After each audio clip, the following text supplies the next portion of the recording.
ನಾನು ಗಮನಿಸ್ಲಿಲ್ಲ.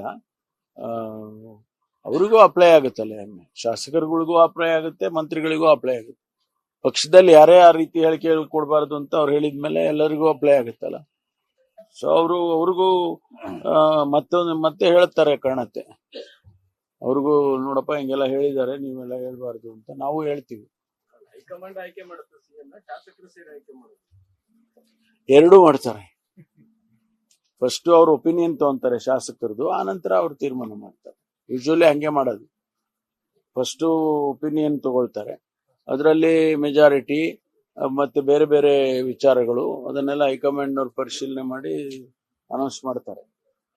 ಈಗ 1 ವರ್ಷ ಇಂತಿಲ್ಲ ಆಗ್ತಾ ಬಂದು ಸರ್ಕಾರ ಬಂದು ನಿಗಮ ಮಂಡಳಿ ಸದಸ್ಯರಿಗೆ ತಮ್ಮದೇ ಸಮಿತಿ ಮಾಡಿದ್ದಾರೆ, ಇನ್ನು ಫೈನಲ್ ಆಗಿಲ್ಲ. ಕಾರ್ಯಕರ್ತರು ಇನ್ನು ನಮ್ಗೆ ಅಧಿಕಾರ ಸಿಕ್ಕಿಲ್ಲ ಅಂತ ಹೇಳ್ತಾರೆ. ನನಗೆ ಜವಾಬ್ದಾರಿ ಕೊಟ್ಟಿದ್ರು, ನಾನೀಗಾಗಲೇ ಅದನ್ನ ಫೈನಲೈಸ್ ಮಾಡಿ ಮಾನ್ಯ ಅಧ್ಯಕ್ಷರಿಗೆ ಮತ್ತು ಮುಖ್ಯಮಂತ್ರಿಗಳಿಗೆ 1 ತಿಂಗಳ ಮೇಲೆ ಆಯ್ತು ಕೊಟ್ಟು.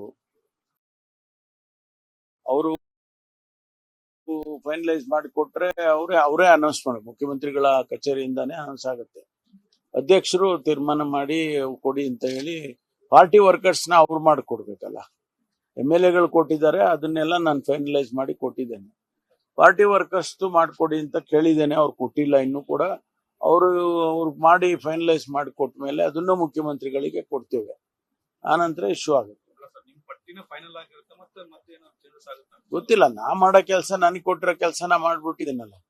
136 ಜನದ್ದು ಏನ್ ಕೊಟ್ಟಿದ್ರು ಅದನ್ನೆಲ್ಲ ಫೈನಲೈಸ್ ಮಾಡಿ ನಾನು ಸಬ್ಮಿಟ್ ಮಾಡಿದ್ದೇನೆ. ಸಮಿತಿಗಳಿಗೆ ಇಂತಿಂತವ್ರನ್ನ ಹಾಕ್ಬೇಕು, ಇಂತಿಂತವ್ರನ್ನ ಅದು ಕೂಡ ಮಾಡಿದ್ದೇನೆ. ಅಂದ್ರೆ ಯಾವ ಸಮಿತಿಗೆ ಯಾರನ್ನ ಹಾಕ್ಬೇಕು ಅನ್ನೋದನ್ನು ಕೂಡ ಮಾಡಿದ್ದೇನೆ.